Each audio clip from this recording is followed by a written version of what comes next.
artists, it's Ms. Messer. Good morning. This morning I am here to teach you how to make a styrofoam printing plate. So oops, I dropped it. In your art kit is a piece of styrofoam. And it looks like this is kind of small. It's a little bit thicker. It's made out of something called styrofoam. Now, if for some reason you did not get an art kit or you can't find this in your art kit, maybe you lost it, check your fridge. A lot of times takeout containers, to-go containers are made out of styrofoam. So check with the grown-up in your household, and if you're able, you could cut out a piece of styrofoam, make sure it's flat, and you can use that as your printing plate. So we're gonna go ahead and I'm gonna switch my screen so you can see my hands. All right, so we are gonna use our monster artwork from earlier this week, and we're gonna redraw it on our printing plate. And the cool thing about a printing plate is it's kind of like a stamp. So once we draw it one time, we can keep using it and coloring it in and making multiple copies of one image. So what you're going to do is choose your favorite monster that you drew. And I think I like this monster. So I'm going to keep this nearby. So I'm going to be looking at this monster, and I have my printing plate right here. Now you will need a ballpoint pen for this. You can't use a pencil, it just won't work as well. So go ahead and try to also find a pen. And then what you're going to do is draw your monster filling up this space on the styrofoam. And it would really help if I had a pen that worked. Let's see. Okay, I found a new pen. All right, so you're going to draw on your styrofoam printing plate. You're going to copy your monster.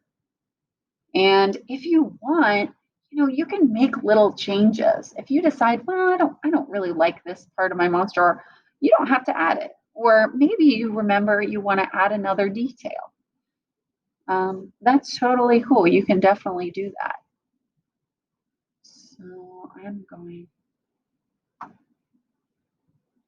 Now, the tricky thing about this styrofoam is, unfortunately, if you make a mistake, something you don't like, you can't erase it.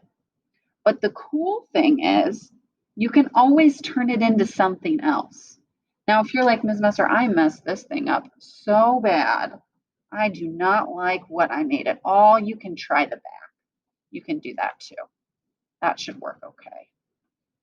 So you've got two chances there. Now, I finished my drawing. I filled up the space.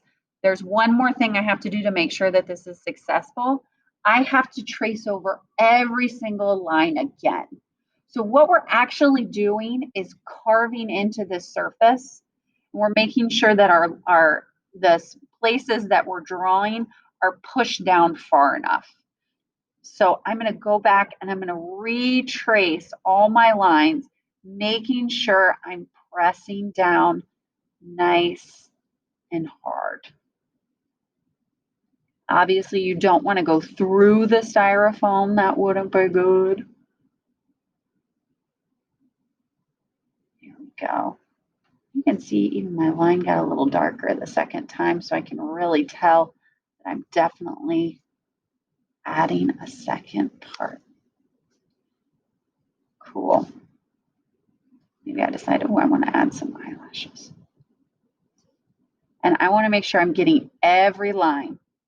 So every line I drew before, I'm tracing over now. Same dealio.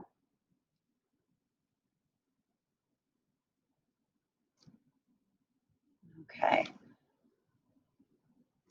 So that is how we're going to start our styrofoam printing plate. Next, I'm going to demonstrate the printing process for you. You are going to be absolutely amazed at how cool this is. So go ahead and start your styrofoam printing plate with your ballpoint pen and your monster.